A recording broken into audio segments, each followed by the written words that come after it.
what if they were wanting to look into types of careers here? What is there? You're going to have a camera person. You're going to have digital people. What does that look like? So yeah, so we have the main thing we hire for is for producers. And our producers handle everything. They handle the cameras, the lights, they run the show, they switch, they edit, they post. So basically our whole pitch here is that you get white glove treatment. From the moment you walk in, your producer's waiting for you with your favorite glass of wine or scotch or bourbon or beer or soda, whatever it is. Yeah. So they meet you here and greet you when you walk in. Here's your stuff right this way. We already have your studio set up for you.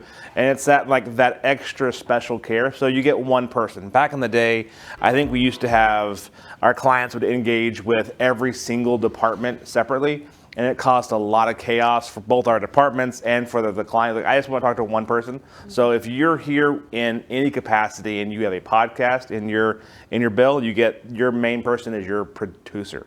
They do all the walking around for you. If you want to talk to Jeff, they set that up. If you want to meet with me, they set that up. And they go through, they handle all those things. So that's the thing we hire for, I would say, the most. Outside of that, we obviously have business development. We have the front desk. Lauren does an amazing job. You'd be hard pressed to take hers. But there's always like roles in that regard. And we also have media pitching, which is predominantly right now just Jeff, and we have Laura Martin who handles that. But so we have a variety of roles in both the PR and the podcasting side. So imagine coming in as an intern and learning everything under the title of a producer for you guys. Yeah, Absolutely. back there. So I had a question about like the podcast. So Yeah. like you have this pipeline that you were able to kind of generate, an audience from early on, I'm sure. How important would you say it is to rely solely on guests to bring in your audience? So I like guests because, one, I'm a TV reporter or a former TV reporter. I can talk, but I don't learn anything if I'm the guy doing all the talking. And the guest often drives the traffic to the show. So if I interview somebody who has a huge audience, they're proud of the show we just did, so they're sharing it with their friends. So now I'm getting all of their eyeballs. So there's different strategies to grow a show. Some are based on, I'm going to judge my show based on how many eyeballs are on my show. I think that's one metric. I would discourage you from making that your sole purpose. We had a client one time, his name is Bobby Ray. And Bobby Ray is a retired home builder, probably worth $40–50 million. He came to me, we go to the same country club. He says, Jeff, I've got this itch I want to scratch. I said, what's that? He says, I want to be the next Jay Leno. I was like, well, we actually have a studio that would work. And at one point, Josh was his co-host because Josh came from radio and was a good sidekick, kind of a Ed McMahon to the Johnny Carson. But Bobby graded himself on eyeballs.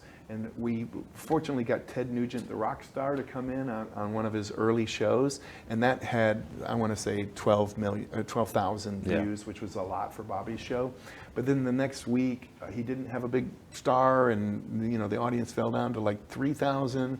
And I would meet him at the country club, and he would be demoralized, and he'd say, oh my God, the show was a fail.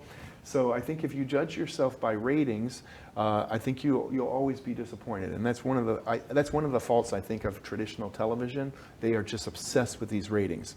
When I started in the business in the early '80s, you would get a ratings book a month after the whole sweeps was over. So like there's a May sweeps and a November sweeps. And then along came, these boxes on TVs which would know who's watching. I mean, how many people are in the room? Is grandma sleeping or is she still awake? And now they know really down to like the 5-minute mark, like how many people are watching right now. But then I started to notice weird stuff happening in our newsroom, because if there was a drop off between the main news and sports, or sports and weather, they would suddenly blame the sports department. Well, you led with the wrong thing. You teased the wrong thing. That's why we didn't get enough people watching the sportscast. And then suddenly they're not programming the way, what we think is the most important. They're thinking, wow, what would get the most eyeballs? That's why when you watch a newscast, they start teasing, and you won't believe what Britney Spears did. Coming up next, and then an hour later, you finally get to see it, and it was dumb. It was like 15 seconds on Britney Spears, and I watched the whole hour just for that, right? So there's some silliness that happens in traditional media. I hope that helps. Anybody else? I'll go back. You had made a comment about how does it help to have traditional media training. I would say the one thing that we didn't touch on is, we have another motto here for our team that I think is really helpful, and it's make air, not art. So if you're used to, like, we've had some really great videographers that have worked with us, but they wanted to make art, and art takes time. And they would spend 3 to 4 to 5 weeks editing down this piece, and the piece was phenomenal. It was a great piece. We give our producers 3 hours. So we have a saying called make air and art. It has to be professional, it has to be able to go out live, it has to be able to have a good showing, but we're not going to sit here and debate the color of fuchsia to use as a lower third. And so I think that also helps for the mindset of the client as well, because the client can sit there and nitpick themselves to death. We're like, man, just produce content, just get stuff out. You're going to get better with time. And I know for me, I did radio for a long time. I never thought I was great. I never left studio that, man, I really nailed that. That was 100%. I always thought that sucked. So, you don't ever, I don't think, get this sense of like, I have mastered what I'm doing. You just continue to improve every single week.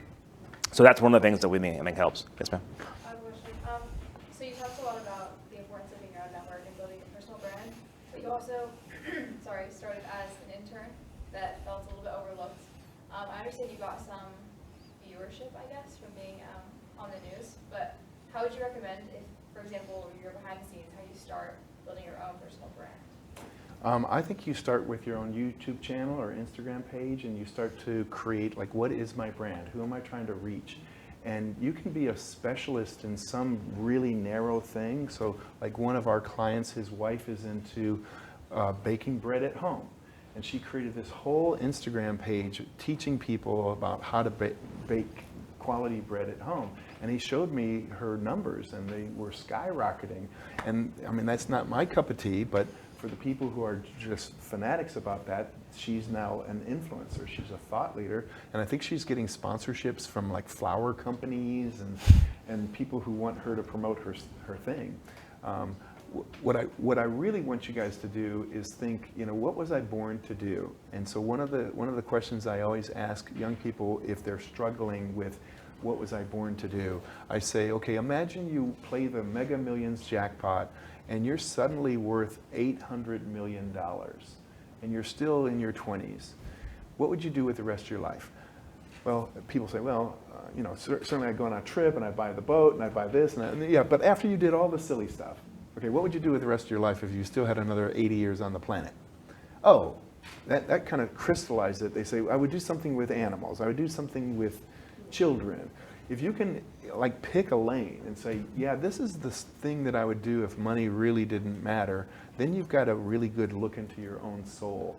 Because just as TV news made me come alive as an intern, now I get my joy out of seeing other people become their own little TV stars. I mean, nothing makes me feel better than somebody comes on the Jeff Crilley show. I suggest to them that they should have their own show. And then 3 months later, they're hosting their own show. They're high-fiving me. It becomes part of their identity. That this is the highlight of their month, is that on Thursday at 2, they get to come in and do their own Oprah show. We're told we have time for one more question. Yes, ma'am, front. When it comes to like starting your own brand, would you say quality or quantity? Like, I worked really hard on these 3 projects for a long time versus I have 7 projects I can just throw out right now. Is your brand? Did you say brand? Sorry, say brand. Is your brand 7 projects though? No, I'm just Okay, so then I would say it's a bit of both. Like, you can't sit there and like analyze and overanalyze. At some point in time, you do have to make a jump. And also, it is about getting a lot of stuff out, but all has to look good and feel good. That make air, not art. I gotta have it where it looks fine. It does represent me. I know I'll improve on the next one. Although, because I've seen clients who have come in here and they've met with Jeff 8 times, and they want to go over one more time. How do we do this? How do I set this up? I want to make sure this is perfect. Can we come in and re-record? My hair wasn't quite right, or the color blue I was wearing really doesn't match with my. It was a whole thing. And I'm like, hey, at some point in time, we're going to have to just go, or we're not going to go at all. And either way, it's fine. But we gotta get some sort of like push, and that push tends to help them to run. So. You guys are amazing. Thank you. This is really a pleasure. Yeah. Thank you.